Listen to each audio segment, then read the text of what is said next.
اولیاء کرام کون لوگ ہیں جن کو آپ بابے کہتے ہیں؟ ان کی وجہ سے اسلام آج ہم تک پہنچا ہے. اس کے اوپر تو میں کر چکا ہوں. میں اولیاء کرام سلطان الہند ڈاکٹر ذاکر نائک کو کہتا ہوں جنہوں نے ہندوؤں کو کلمہ پڑھایا.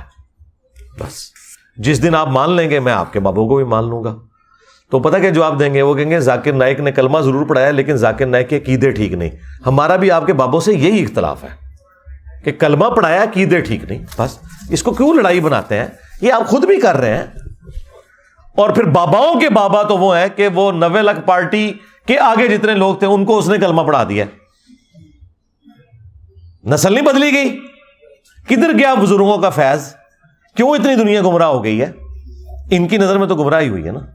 تو ڈاکٹر ذاکر نائک نے جب کیمرے میں ہزاروں ہندوؤں کو کلمہ پڑھایا تو کیا بریلوی دیوبندی اس کو ولی اللہ مانتے ہیں؟ کہتے ہیں جی کلمہ پڑھایا لیکن یہ دلیل نہیں ہے. کیوں دلیل نہیں؟ وہ کہتے ہیں جی بخاری مسلم میں حدیث ہے کہ اللہ تعالیٰ فاسق سے بھی دین کا کام لے سکتا ہے. ہم کہتے ہیں اونڑ آ گیا داڑھ تھلے.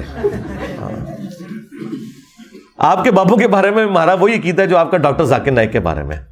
ٹھیک ہے، یہ بھی میں نے اپنی لائف سٹوری میں بھی ساری چیزیں ذکر کر دی.